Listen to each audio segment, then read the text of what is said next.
Hey everyone, in this video I'm going to be breaking down the final volume of Fear Agent. Last volume we ended with this insane cliffhanger where all the humans are Totalians except for Heath, Andy, and Nicholas. And Heath, he got shot in the chest by his daughter Eden, and how is he going to get out of that? So the conclusion in this book I think is pretty satisfying, although there is lots of confusing, convoluted parts which I had a hard time comprehending and explaining, but I did my damnedest, and I hope I explained it in a way that you can all understand.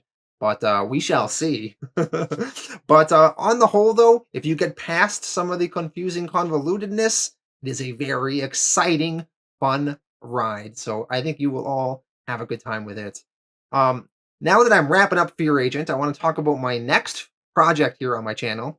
Next week, I'm covering a book called Do a Power Bomb. That's going to be a one-off video. It is a really fun indie book about a wrestling tournament. It's kind of like Dragon Ball Z, how they used to have these martial arts tournaments in the show. Well, it's kind of like that. There's going to be a crazy tournament with all these interesting, unique wrestlers, and it is a really fun time. And then after that, I'm going to begin my coverage of Fables, which is a series that a lot of people have been requesting of me for years, and it is also one of my probably top 5 comics ever. It is amazing, so that is going to be a really fun ride. So I will be beginning that in a few weeks, but for now, let's dive into the conclusion of Fear Agent. Fear Agent, Volume 6, Out of Step, written by Rick Remender, art by Mike Hawthorne, Tony Moore, and John Lucas. Issue 28, Out of Step, Chapter 1. Last volume, we ended on this cliffhanger where Charlotte, Eden, and most of the other humans on Earth have been converted into Totalian hybrids.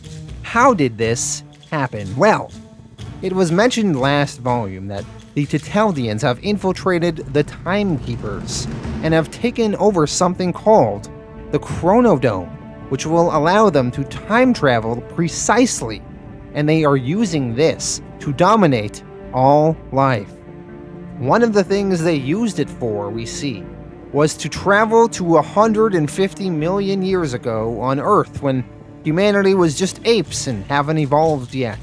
They infected the apes with latent Totalian DNA, so as humanity evolved and grew over time, they would have that Totalian DNA within them, and they could be converted into Totalians.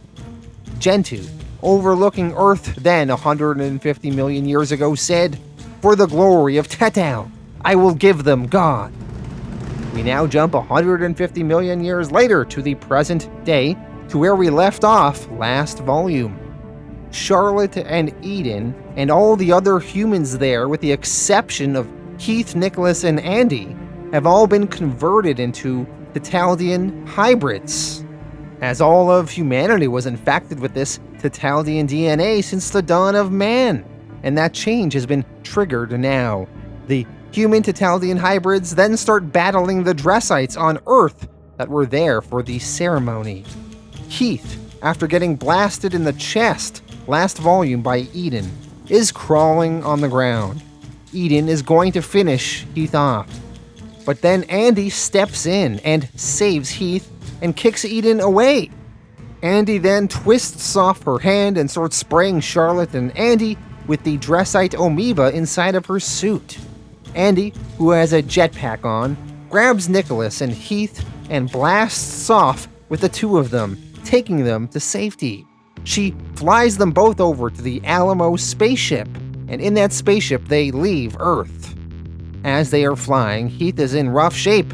I mean, he has a massive hole in his chest. Andy injects Heath with some freonium, which is a kind of freezing substance. Heath, he is as good as dead, but at least this will preserve his brain. As they are in the spaceship, they fly by the moon and they see the humans there are also Totalian hybrids. Andy is going to take Heath to the Dressites. She might have a way to save him. On Dressin, the Dressites are still torturing evil Heath Huston as punishment for the genocide of Dressin from 10 years ago. We see evil Heath has only one eye now and is wearing an eye patch. The Dressites are doing something to his brain to make him feel immense pain. The Dressite doing the torture to evil Heath says, "You will spend eternity in pure horror and misery, feeling what I did on the day I found their bodies." Another Dressite interrupts the torture session, though, and says, "This anomaly version of Heath Huston is to come with us. Disconnect him.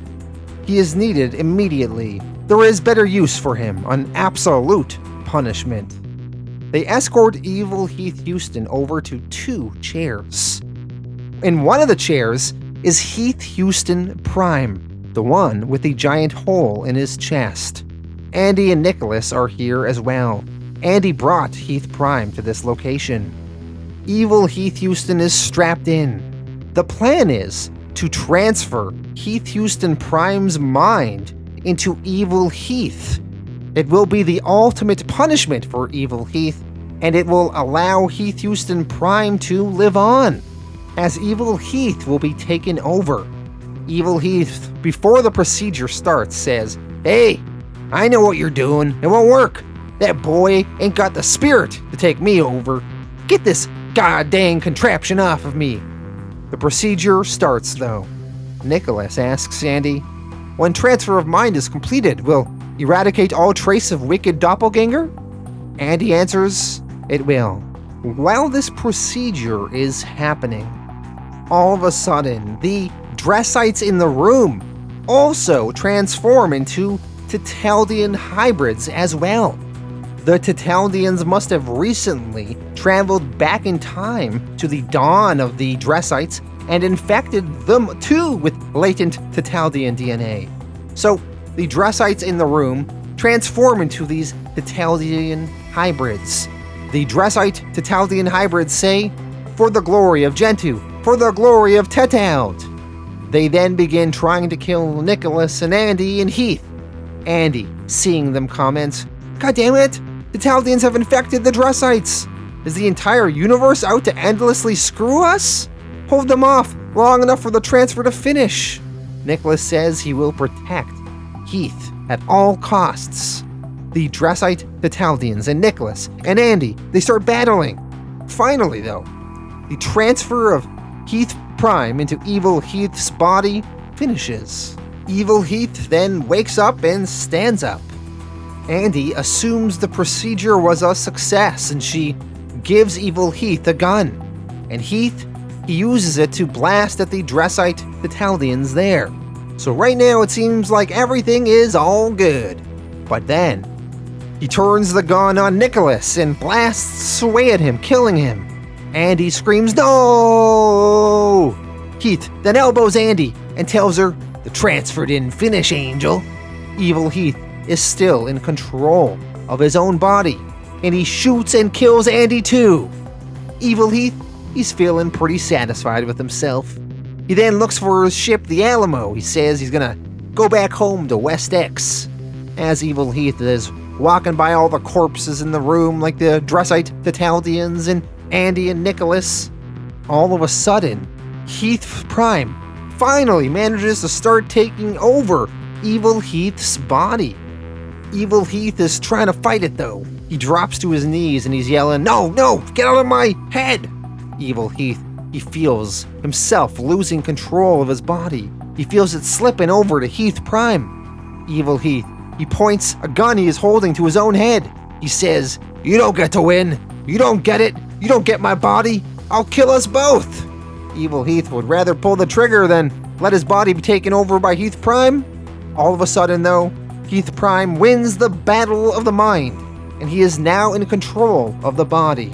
And Evil Heath is no more. But Heath Prime, now in control of his body, looks around the room, and he sees Andy and Nicholas dead. And then he screams, "No!" Heath, he then grabs some alcohol and he starts swigging some whiskey. And he walks over to his ship, the Alamo, and he tells Annie to get him out of here. Issue 29, Out of Step, Chapter 2. So with the Tetaldians now having taken over the time stream, they are going back in time and infecting all races in the galaxy with Tetaldian DNA. They want to make the entire galaxy Tetaldian. They have infected humanity and the Dressens already. The Tetaldians did not stop there, though. They are going to continue to convert every single civilization of species in the galaxy to Tetaldian hybrids. Now I will try to explain the convolutedness in how Heath Huston was spared. He was spared from this Tetaldian virus because he traveled to this West X dimension. His body is from this alternate sideways time stream, and his timeline is now separate from all the other humans on Earth that were affected by the Tetaldians traveling back in time 150 million years ago and infecting them. However, because his body is from this alternate dimension, he is aging at a faster pace. He's aging faster because he is phased out of time and his body is still running on the flow of time from this dimension of origin. Look, it's all convoluted, I know, I'm trying to do my best to explain this all. Well, anyway, we now jump ahead 9 years later from last issue. Heath is now looking much older. He's an old man, aging faster. He is on this planet with these red aliens. He has gray hair and an eye patch. The red aliens are trying to make a deal with Heath. They desperately need fuel to help maintain their dam of the time stream. They explain that the Tetaldians are endlessly attempting to pollute their history and rewrite their DNA. So far, they have managed to rewrite the time loops for now and hold off the Tetaldian virus, but they are not sure how long they will be able to keep this up. They say they are the last civilization in the galaxy free of the Tetaldian infection. They want Heath's help, and Heath would help them, but he soon realizes it is a lost cause. Heath says he's sorry, he can't help them. The red aliens ask, but we desperately need your help. How can you abandon us? There are no others left, we must stand together. Old Heath shoots one of the red aliens and kills him. He then turns to the other alien and tells him, there ain't nothing to stand together for. Heath, he recognizes that these red aliens, they weren't infected with the Tetaldian virus, but now they are. It is too late. Heath breaks the news to them. You've been infiltrated. Couple of minutes, you'll all time dissolve. Become evolutionarily infected with the Tetaldian DNA. One of the red aliens asks, why won't you help us?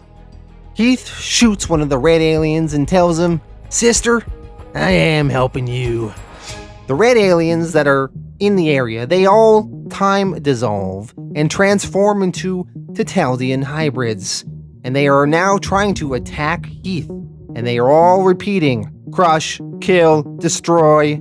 Heath, he starts running back to his ship. He is dodging the red alien Tetaldian hybrids. He climbs aboard the Alamo, he throws out some bombs down below to fend them off, and then he takes off. One of the red alien Tetaldians below manages to throw some sort of electronic device on the side of Heath's ship. Heath's ship takes off and is in orbit, and he drops some warheads below and appears to blow up the planet he was on. Later on, Heath is now alone on his ship, and he is contemplating his situation and his life. He wonders if there was a way he could have helped those red aliens. They were the last free race in the universe, after all. Annie, the ship AI, tells Heath, you did try and I'm proud of you. Heath, he drinks and tells Annie to get him the hell away from here. On planet Tetald, the Timekeepers are meeting with Gentoo, who now appears to be leading the Timekeepers. The Timekeepers are responsible for getting rid of Heath and converting the galaxy into Tetaldians. The Timekeepers inform Gentoo that they have failed to capture Heath, though. Gentoo is not pleased. Heath is the only being in existence now that opposes them, and he has not been amalgamated into a Tetaldian. The Timekeepers try to explain to Gentoo why they failed. They say, "We anticipated the infection of Earth to deal with Heath, and it would have, but we are not responsible that he was phased out of time while in Pocket Dimension X. In no version of the future did we see this, ever." At that moment, Tetaldian Charlotte enters the room, and she posits the theory that perhaps there is a traitor among them, helping Heath. Charlotte, she blasts and kills the Timekeepers, kills them for failing Gentoo. Charlotte tells Gentoo that she will set out to hunt Heath. Gentoo informs her that there is no need. An emissary has been sent to direct Heath to his final conclusion. Soon, Houston will come to us. Back over to Heath in the Alamo. Heath is trying to make sense of everything. Think about how he can win. He has some hyperfuel in his ship, maybe he can do a time jump, but he's still not sure what he should really do. And Heath's time jumps are all a little random. They kind of just drop you wherever the hell they drop you. Heath, he thinks about how the Timekeepers must have been infiltrated, how the Tetaldians seem to be able to go back to the root of every species in the universe. The Tetaldians can only travel with that kind of precision if they were in bed with the Timekeepers and had their help. Heath has to find that giant floating city the Timekeepers had. He has to set it right. Annie in Heath's ship starts acting up. Her screen starts going all fuzzy and her speech is cutting in and out. Heath, he stops the ship. He puts on a spacesuit and he goes outside to try and fix Annie manually. He figures it's probably just a faulty wire box. Heath is outside the ship, floating in space. He is tinkering with the ship's wire box there outside. He makes some changes and he asks if Annie fixed anything. Annie says no, she's still being rerouted. As Heath floats around the Alamo spaceship, trying to find the source of the problem and how to fix it, he comes across that weird device that the red alien Tetaldian hybrid threw on the side of his ship before Heath blasted off that planet. That device is infected with Tetaldian DNA, and it is infecting Annie, the ship AI, through there. And it starts taking control of Annie. Annie, she now being taken over by the Tetaldians herself, says, "Crush, kill, destroy." Annie, she pops out some weapons of the ship and they start shooting at Heath.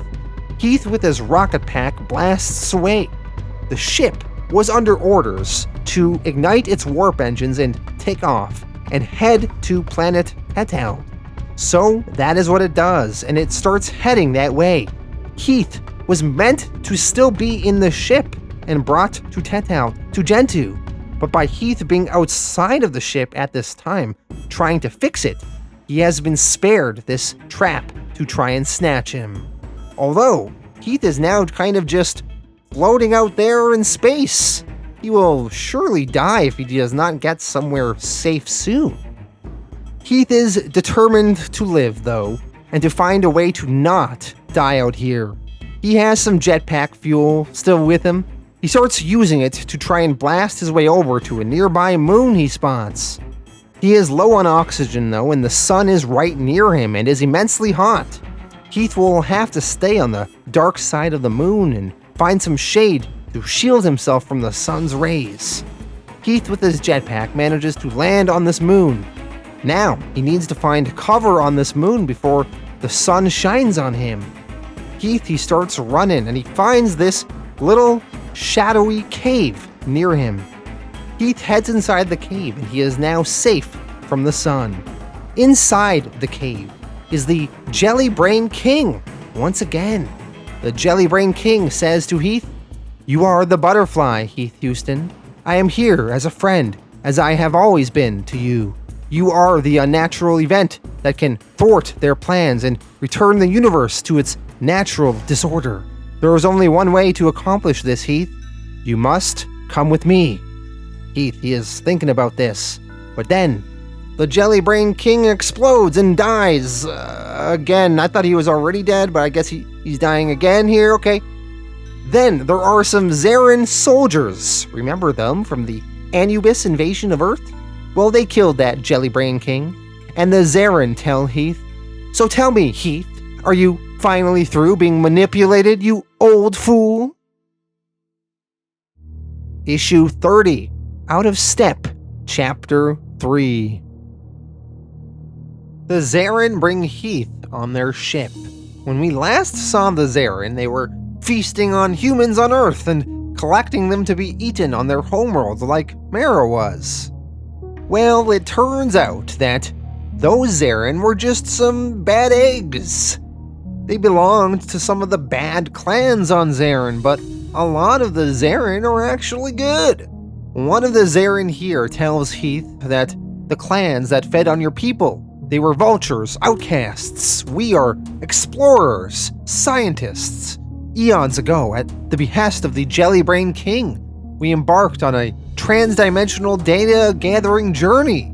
When we returned, the entire universe was infected by the Tetaldian DNA virus. We are all that remains of our species, Mr. Houston. One thing important to take away from that is that the Zarin explained the Jellybrain King talked them into going on this transdimensional journey.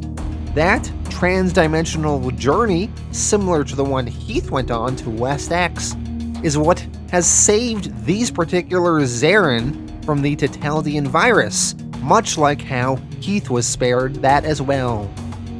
Heath replies to the Zarin, "Welcome to the club." The Zarin bring Heath to a room in their spaceship where they have a Jellybrain prisoner. This is the Jellybrain King's brother. The Zarin explained to Heath that they intercepted his vessel heading to Tetald. They thought of him as an ally, another race, free of the Tetaldians, so they approached him. But he killed half of their squad before they brought him down.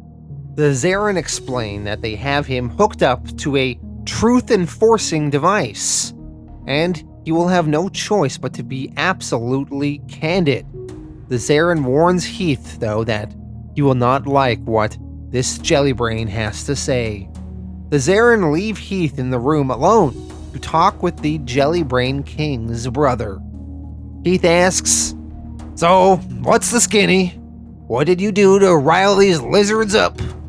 The Jellybrain King's brother then tells the story of the Jellybrains to Heath. It is a really convoluted exposition dump explaining stuff about the entire series, completely changing everything we thought about the Jellybrains, the Tetaldians, and the Dressites, so bear with me as I try to explain this convolutedness. Firstly, what you need to know is that the Jellybrains are actually the big bad in this series, and the Tetaldians are merely their puppets. The Jellybrain King, though, himself is good, but all the other Jellybrains are bad. They're being influenced by the Jellybrain Queen. This prisoner of the Zarin is the Jellybrain King's brother, and he is also bad. He is allied with the Queen.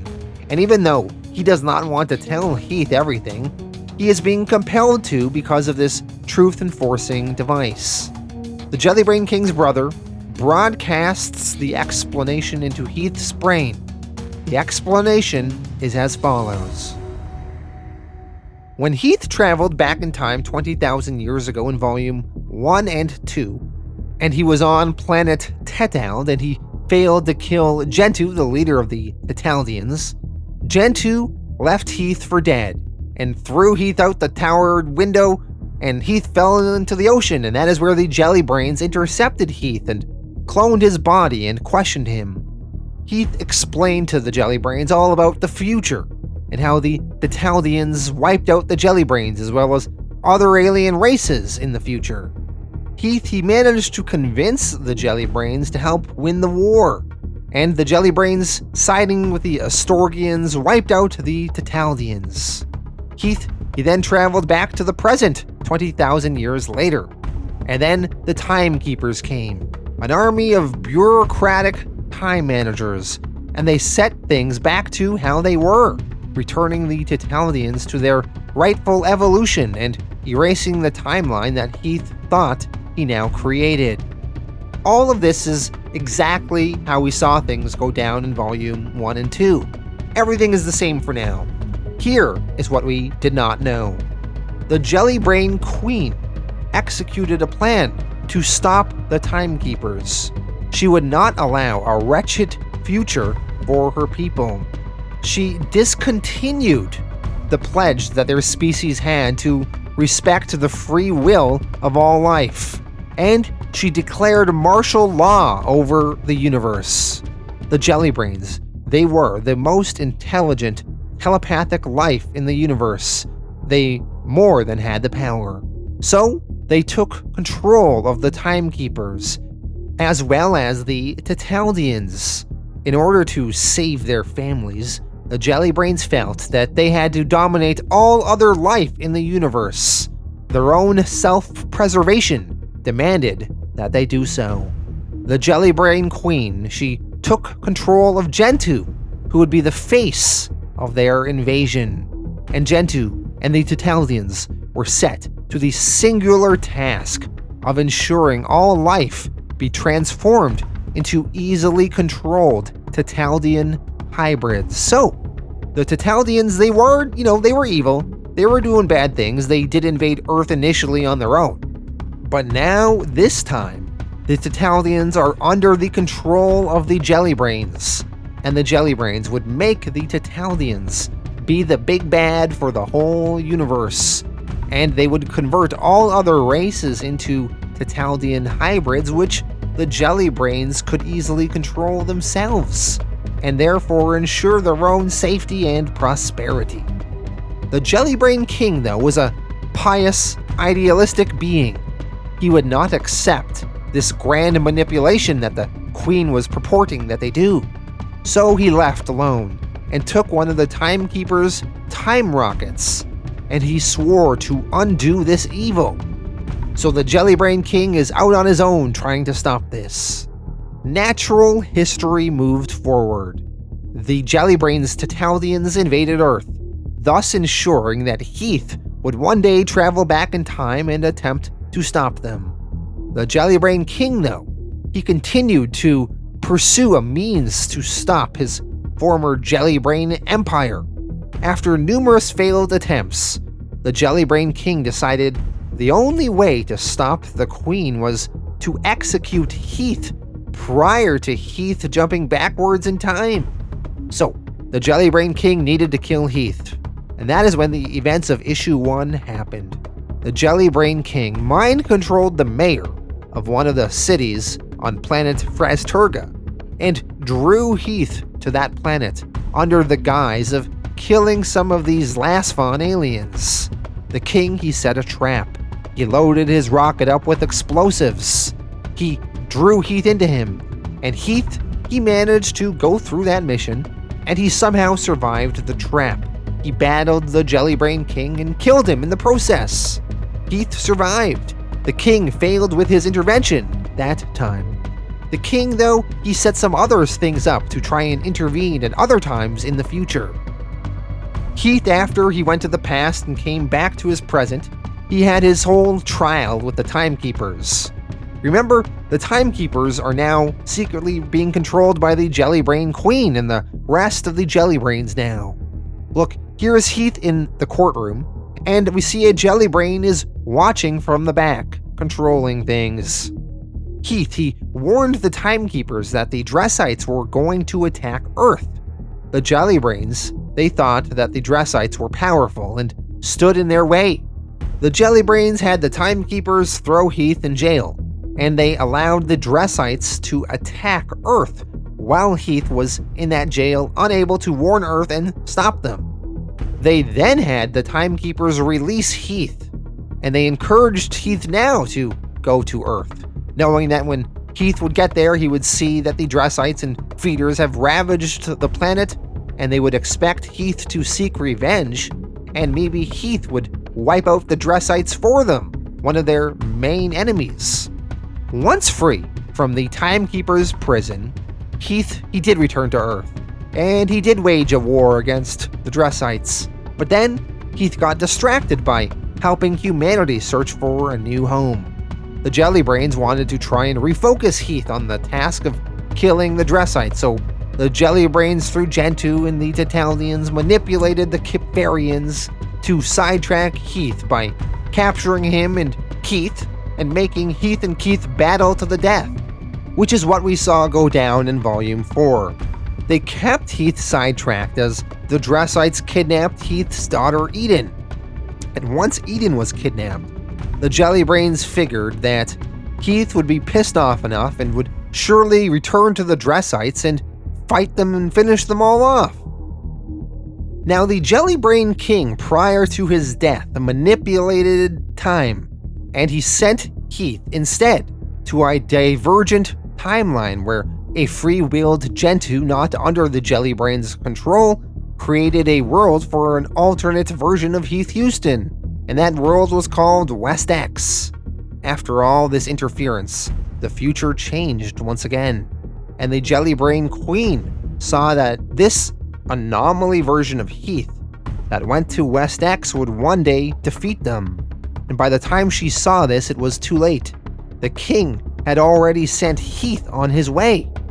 The king also thought that Heath would have better odds of survival if he was reunited with a loved one. So the king transported Charlotte, Heath's estranged wife, to West X as well. The Jellybrain Queen predicted, though, that Charlotte would be a contact for Heath, and they already infected her with latent Tetaldian DNA. The Jellybrains then used that DNA to track Charlotte and Heath to West X, but by the time they found West X, both Heath and Charlotte had fled. So the Jellybrains had to implement the next stage in their plan, the DNA infiltration of humanity. However, due to Heath's transdimensional journey, he was phased out of step with natural time, and Heath was spared the Tetaldian DNA infection. The Jellybrain King's brother says to Heath, "We have been hunting you these many years since." Heath replies, "There's a word for what you've been doing. Failing." The king's brother responds, "No, we had you. Your vessel was infected, set to bring you to us or leave you stranded. If my brother would have brought you to justice, it would have ended all of this. If these displaced Zarin did not apprehend me and kill him, we did not fail. You remain alive, due only to happenstance and intervention. Were it not for the king's interferences, you would have been killed many, many times again." Heath says, "Call it what you will. I'm alive, which means you failed." The Jellybrain tries to start riling Heath up, telling him, "Everything you've done since Tetal only served to ensure the fate of your people. You killed them all. All of it is your fault, Heath Huston. All you're doing. All born from your selfish attempt to change history to your suiting. You came to us. You foretold of the Tetaldian invasion. You forced us to act. You are a pawn, a tool." Heath, he walks away and says, "Well, this tool's maybe got a few surprises left in him." The Zarin then lead Heath to a room on their ship. They tell Heath to rest, absorb the information he learned, and once he's rested, they can go over the next steps. The Zarin says they are here to make this right. Heath, he drinks and thinks about what he learned and his life. Later on, Heath joins the Zarins, and the Zarin leader explains their plan to beat the Jellybrains and their Tetaldian proxies. Heath is skeptical. There's not that many of them. There's only him, there's 8 Zarin here, and the Zarin also have something called a tachyon toad. The tachyon toad apparently eats time and excretes decaying anti-tachyons or something. It will allow them to counter some of the Jellybrains and Timekeeper's time travel abilities. Despite this, though, Heath does not think there is enough for them to win. He states, "So, what's the plan? The 9 of us and your creepy frog friend here? We somehow defeat an endless army of automatons? Walking on in, howdy, and kill their masters, the time-traveling telepaths?" The Zarin leader explains, "As the Jellybrains showed you, you are the plan. They cannot time track or prophesize you. They have meddled with the history of every species. We're going to play it their way. The Zarin leader says that their plan is they are going to time travel to the Big Bang way back in the past, and they are going to find the molecular mass that will one day become planet Tetal, and they will negate it. Heath says, time jumps that far back aren't possible. The Zarin leader says there is a way. The timekeepers have something called a chronodome. It is a doorway to and from any moment in time. Heath is to pilot a ship into the chronodome and use it to time travel back to the Big Bang in order to accomplish this mission. The chronodome lies in the center of the Timekeeper's Sky Palace that is hovering above planet Tetal. The Zarin leader says, we have the element of surprise. We also have a secret weapon, knowledge they will not expect us to have. What do you say, human? A last bid for retribution? Heath responds, you ain't gotta put more butter on it. I'll bite. Later on, Heath and the Zarin begin their suicide mission. They fly to planet Tetal, and they make their way through various Tetalian checkpoints. They land on planet Tetal. The Zarin and Heath, they file out of their ship. Heath, his plan is to find his old ship, the Alamo, which should have been transported here when they took over Annie. He is going to take that ship and fly it into this chronodome and go back to the Big Bang. As they are walking on the planet, Gentoo is there waiting for them, somehow aware of their arrival. Gentoo says, thank you, friends. You've brought him right to me. Issue 31, Out of Step, Chapter 4. We start with a flashback to a young Heath Huston. He is a quarterback in high school, and Charlotte is the head cheerleader. The two of them are not dating at this point, but both are interested in one another. After the game, Heath's friend Otto, remember Otto from Volume 3? Well, back in high school, Otto encouraged Heath to finally ask Charlotte out, and Heath, he does. But before Charlotte can answer, Heath's drunk mom showed up. Heath's mom embarrassed him. She was slurring her words.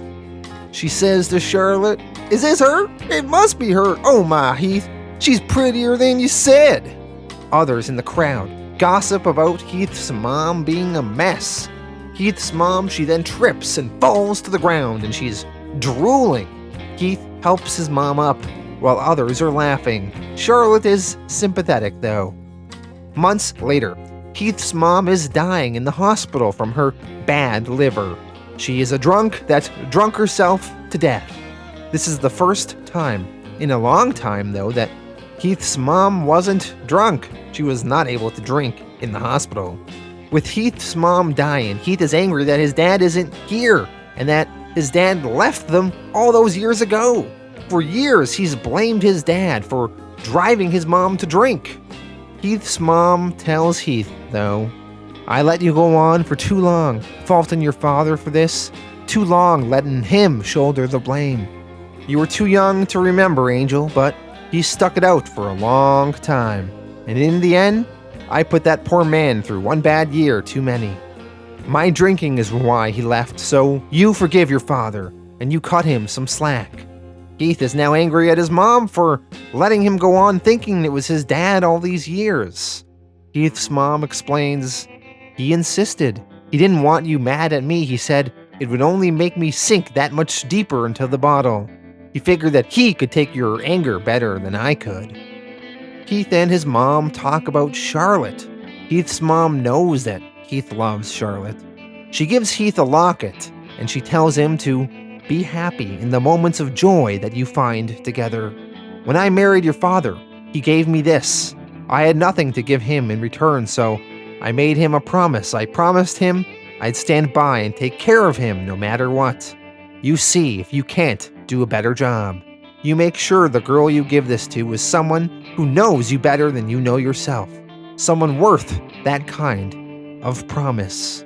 Later on, when Heath's dad finally arrived at the hospital, Heath and his dad hug, and they mourn the loss of Heath's mother, whom just passed away. Months after that, Heath and Charlotte were at the top of a water tower in town, and they were talking, and Heath, he was drinking. He had turned to the bottle, like his mom did. He is so saddened about his mom's death. He tells Charlotte that he wants to be alone. Charlotte told him, though, "You watched that poor woman drink her entire life away. You don't have to do the same. People love you. I love you." Heath tells Charlotte that she doesn't know how bad it hurts. Charlotte told Heath, "You turn to booze now, as dark as it is, and you'll always turn back to it at every tough situation. Turn to me instead." Heath asks her, "Why in the world would you love me?" And Charlotte answered, "You're a good-hearted and strong man. They might not be able to see it, but I do."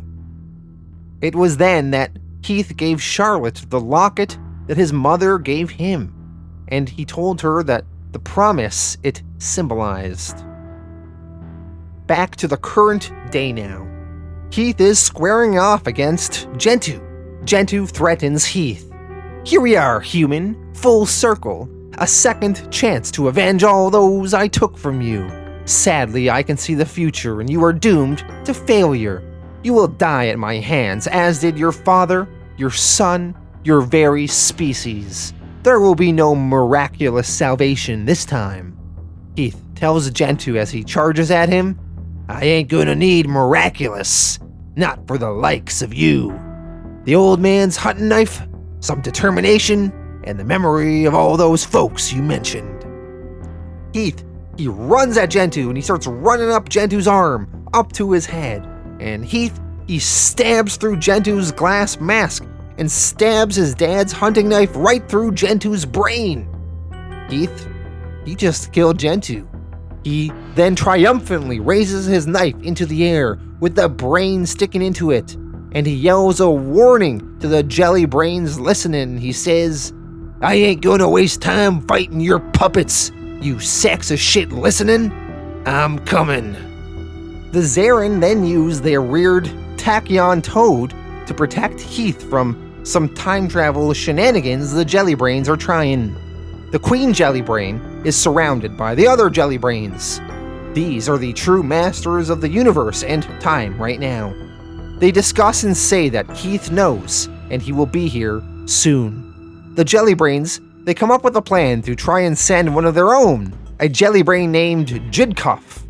They're gonna send Jidcuff back in time 1 hour to rig the landing platform to detonate upon the arrival of Heath and the Zarin.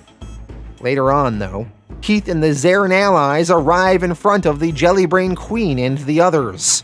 The Jelly Brains wonder why Jidcuff failed to stop Heath. Well, it was that tachyon toad. It allowed Heath and the Zarin to transport that Jidcuff to a location of their choosing instead, where they tortured him. Heath and the Zarin are ready now to kill all of these jelly brains. The jelly brains, in unison, start using their telepathy and try to kill the Zarin and Heath by getting into their brain and making it explode. Even though the Zarin and Heath have their helmets up that should protect them from some of the jelly brains' brainwaves, the jelly brains' concentrated brain power makes it so that the Zarins and Heath cannot withstand the barrage. One of the jelly brains says to Heath, "Your mind will boil, insect." Some of the Zarins, unable to withstand the brainwave barrage, start dying. Heath, he is almost getting affected as well. He feels the jelly brains in his brain and his mind messing with him. Heath and the Zarin, they manage to fight on though. They manage to kill a few of the jelly brains. Eventually, the Jelly Brain Queen says to Heath, "You set all of this in motion. You forced our hand." Heath replies, "You talk a lot of bullshit. You're a race of spoiled children. You went and sterilized the entire universe under the flag of convenience." The Jelly Brain Queen argues, "We did it to keep all life safe." Heath to this answers, "Grand rationalization. Ain't no such thing as safety in life. The pursuit of it just keeps you from ever living. Pain, loss, struggle, and strife, all part of the equation. But you needed it easier. Removed any pain from your lives, any struggle, any chance of surprise. You time traveled yourself a giant goddamn universal trust fund, and it left you soft. The Queen responds, we are sterner than you know. Heath, he removes his helmet, which was blocking some of the brainwaves, and he's going to allow the jelly brains to come at him with all they got. He says to them, let's see. The jelly brains in unison use their brainwaves to try and attack Heath. But Heath, he gives them the full tour of his life, his psyche, the years in the deep, the loss, the guilt, alone, drunk, broken, living with all of them dead, the faces of his children, the sunny days that never were, the fight to protect them, and then nothing, the absence of what should have been, their faces all dead, dead and dreaming of revenge, but they deserve better, they desire salvation. The jelly brains absorb all of this darkness in Heath, and they can't handle it. The jelly brains were soft from their time travel manipulations. They never suffered, they never felt pain, loss, struggle, or strife. They couldn't handle it. They couldn't handle Heath's existence. Heath's brain manages to overcome and kill all of the jelly brains in the room. They all die. Heath, he then tells them, you just weren't ready for it. All those things you kept from yourself ever feeling, the pain, loss, sorrow, and fear, all those bad feelings you never experienced. Thanks to you, it's all I've ever known. All I am, a fear agent. With Gentoo dead, and the jelly brains now mostly dead, all that is left is for Heath to get into the Alamo and fly it to the Chronodome and go back to the Big Bang, time travel, and change history. Heath, he goes to the Alamo, he gets inside. He turns on all the systems, and Annie, she turns on, but she's been overridden by the Tataldians recently, and Annie refuses to comply with Heath's order to leave.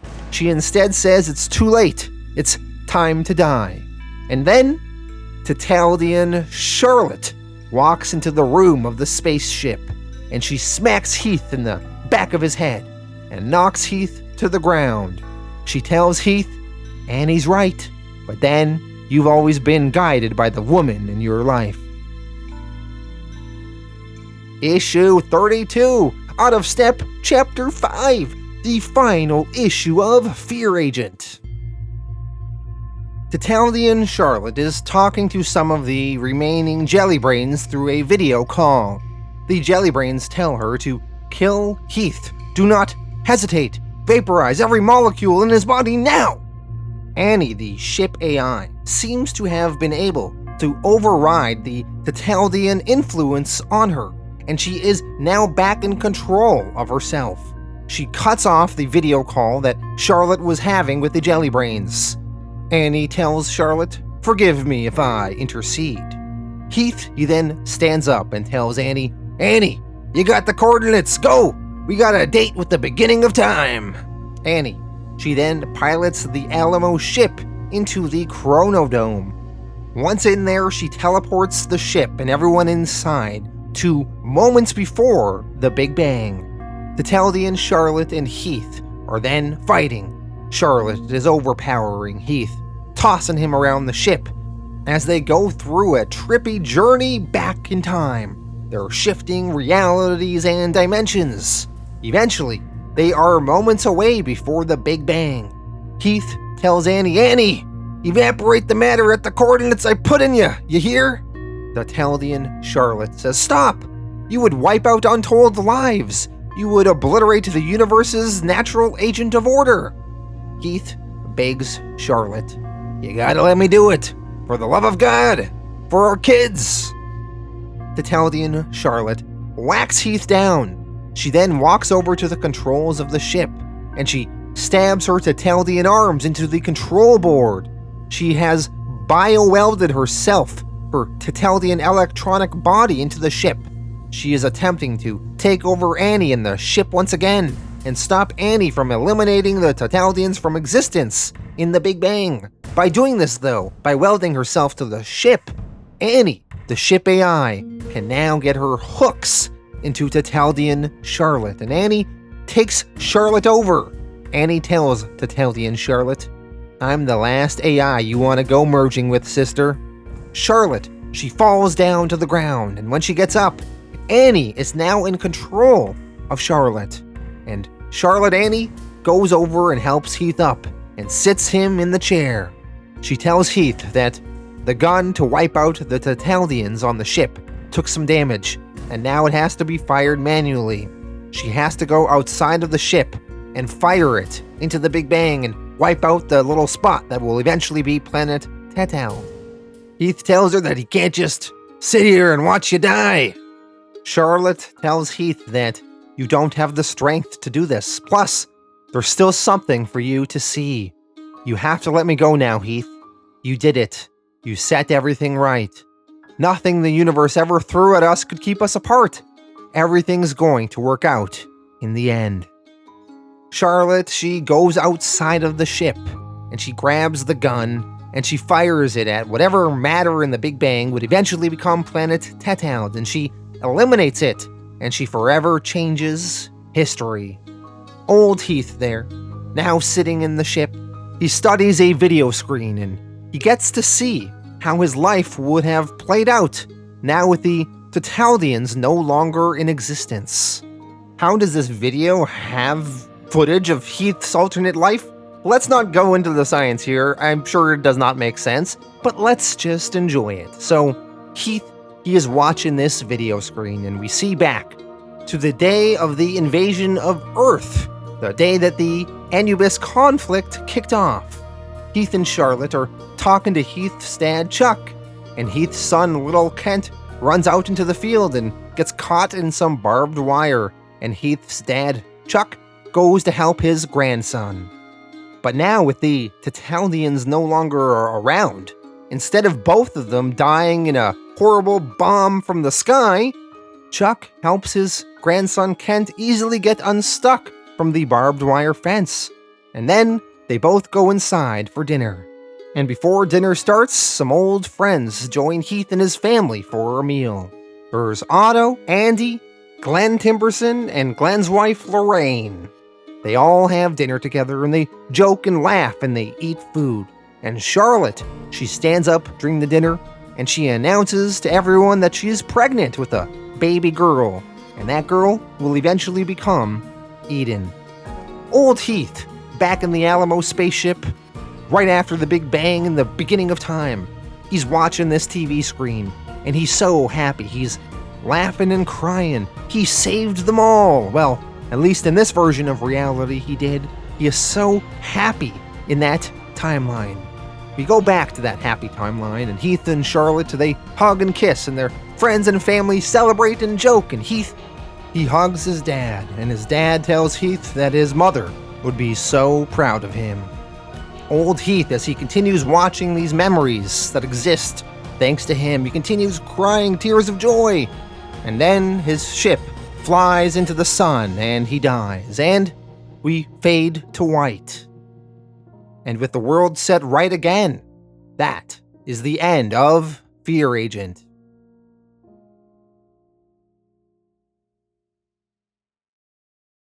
Alright, so that was the conclusion of Fear Agent. Let me know your thoughts in the comments.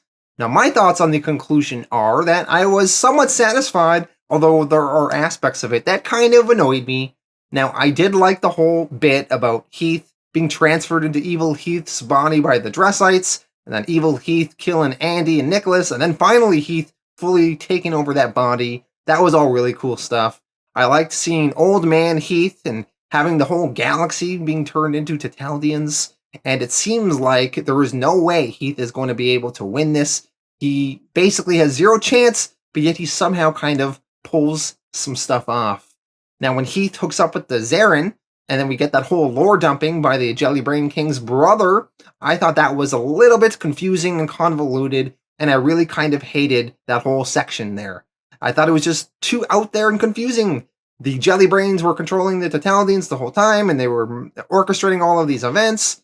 It is really hard to wrap your head around. I wish the book was just more clear on everything there. But the climactical battle at the end, once Heath and the Zarin go to planet Tatald, was awesome. I love Heath killing Gentoo, and then fighting all the Jelly Brains. He lets them all into his mind, and sort of with his sorrow, he's able to overcome all of them and overload them and kill them. That was great stuff. And then the final issue was also pretty interesting, how Heath travels back in time. He manages to go to the Big Bang and wipe out planet Tetal before it even exists. We had some moments with Charlotte and Annie in there too. We see the happy timeline of Heath's happy life, which was great.